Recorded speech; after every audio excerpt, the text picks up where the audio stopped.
Sajid combo Ashraf Sahib थके मांदे घर लूटे तो देखा कि उनका 12 साला बेटा काशिफ अपनी माँ से अलिफाल जे रहा है। क्या हुआ भाई, आज मूड खराब क्यों है? इन्होंने बेटे से पूछा। होना क्या है पापा? अभी कुछ दिन पहले बड़ी आंटी अपने बच्चों के साथ 10-12 दिन हमारे घर पर रहकर गई है। आज मामा जान छोटी आंटी को फोन पर कह रही थीं कि हमारे पास कब आ रही हो।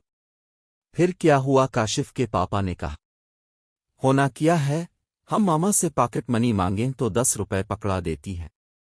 अगर कहीं के 10 रुपए से क्या आता है तो कहती हैं तुम्हारे पापा प्राइवेट कंपनी में मुलाजिम हैं, कोई बनिक के मालिक नहीं। भाई महंगाई के इस दौर में 10 रुपए भी गनीमत है। वो तो ठीक है, आंटी के बच्चों को तो 20-20 रुपए देती है, जारी है, और नान चने दही भले और ब्रेड भी खिलाती है। काशिफ ने जवाब दिया, भाई मेहमान तो अल्लाह की रहमत होते हैं, इनकी खिदमत करना प्यारे इका की संत मुबारका है।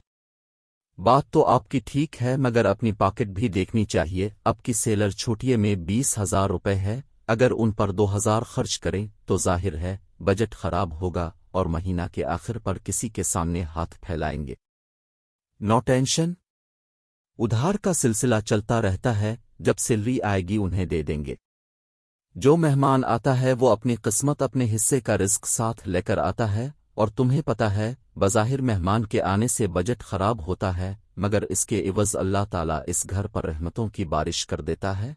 वो बज़ाहिर नज़र नहीं आती मगर वो घराना खुश रहता है। एक मर्तबा हमारे प्यारे नबी हज़रत मूसा ने अल्लाह ताला से पूछा, ए मेरे रब, जब तो खुश होता है तो क्या करता है? अल्लाह ताला ने फरमाया, मेहमान भेजता हूँ। दूसरी बार पूछा तो अल्लाह ताला ने फरमाया, बेटियां देता हूँ। तीसरी बार पूछा तो अल्लाह ताला ने फरमाया, बारिश देता हो।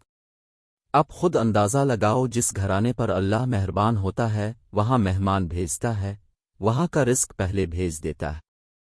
वो कैसे पापा? में समझा नहीं। अच्छा सुनो, एक ज़माना था जब लोग घरों में मेहमान आने पर खुशियां मनाया करते थे, और ये आलम हुआ करता था कि अगर मेहमान किसी एक घर में आता तो पूरे मोहल्ले के घराने एक करके मेहमान की तवाज़ो के मतमन्नी होते। मेहमान दूसरे घराने की दावत कबूल कर लेता तो इस घर में खुशी की लहर दौड़ जाती। किसी मजबूरी की वजह से वो दावत कबूल न करता तो अच्छे अच्छे पकवान पक्का खुद उसके घर में पहुंचाए जाते थे। क्या अच्छा ज़माना था और क्या अच्छे लोग थे। जमीन पर बिछी चटाई पर दस्तरखान लगता था, जिस पर मकई अजवार की रोटी, लस्सी का गिलास और मक्खन रख दिया जाता था।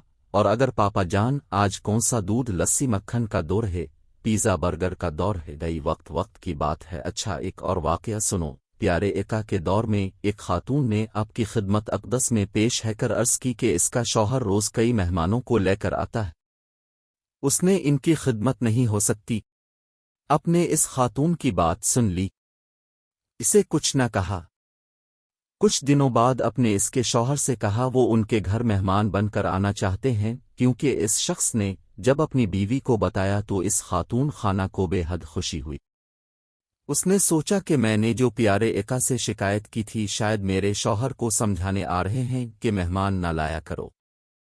ताहम प्यारे नबी ने खाना तनावुल फरमाया और सहाबी से कहा कि मैं जब घर से जाऊंगा तो तुम्हारी बीवी मुझे जाता हुए देखे।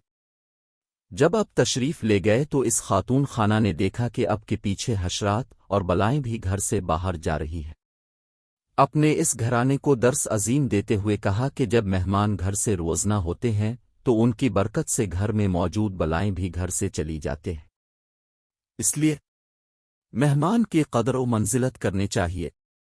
सुबहान अल्लाह।